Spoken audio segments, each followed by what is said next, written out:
dijaga bersama sama. Alhamdulillah berarti kita termasuk yang hamba-hamba Allah yang dipilih Allah mendapatkan hidayah. Semoga hidayah ini akan terus kita jaga, amin.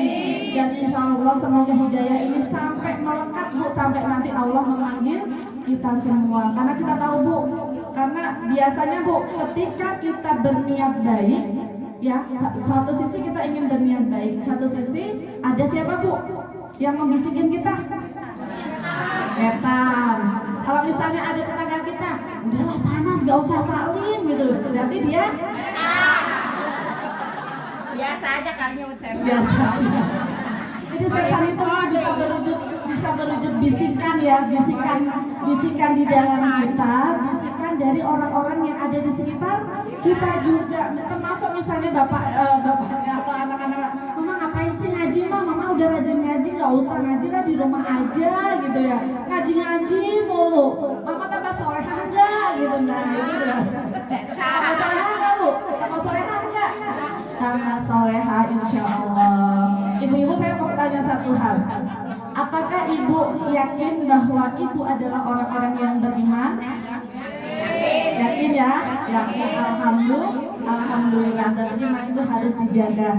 Tapi satu hal Bu, ingin mungkin mengingatkan diri saya sendiri juga, ibu-ibu sekalian, bahwa salah satu tanda orang yang beriman ketika dibacakan ayat-ayat Allah, ayat-ayat Al-Quran, maka bergetarlah hatinya.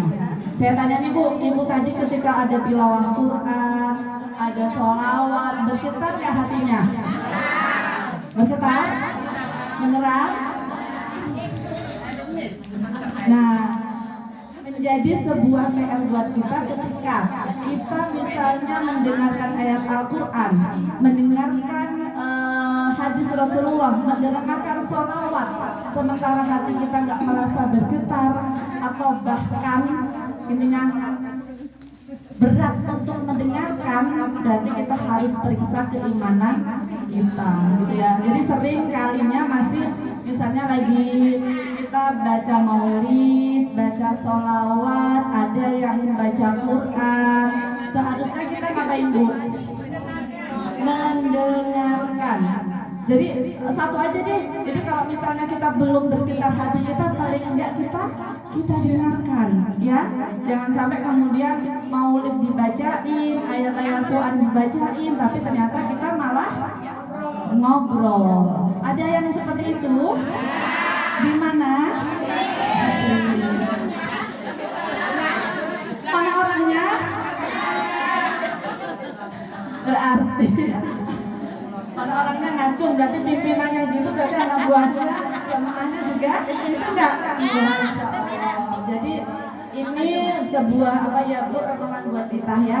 Jadi intinya sayang-sayang gitu ya, kita mengorbankan atau berjuang gitu ya. Datang kita ke sini itu kan berjuang ya Bu. Berjuang nggak? Berjuang. Karena tadi ya mengalahkan lelah, mengalahkan capek, mengalahkan malas. Bahkan mungkin kita kepikir kita masih ninggal pekerjaan rumah, ya nggak Bu? Ada yang cuciannya belum dicuci, atau dicuci tapi belum dibilas. Ada yang cucian masih numpuk, ya enggak? Iya. Ada yang sampai tadi belum sempat nyapu, ya enggak?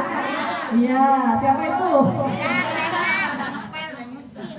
Ya, jadi istilahnya Bu, kita sudah berkorban ya, berkorban waktu, berkorban tadi yang mengalahkan rasa malas, berkorban mengalahkan apa ya berat langkah hari kita. Sayang kalau kita tidak manfaatkan hadirnya kita, duduknya kita di majelis ini dengan sebaik-baiknya, gitu ya. Jangan sampai kemudian nanti ditanya, tadi ngaji nggak? Ngaji, dapatnya apa? Apa ya? Lupa gitu ya.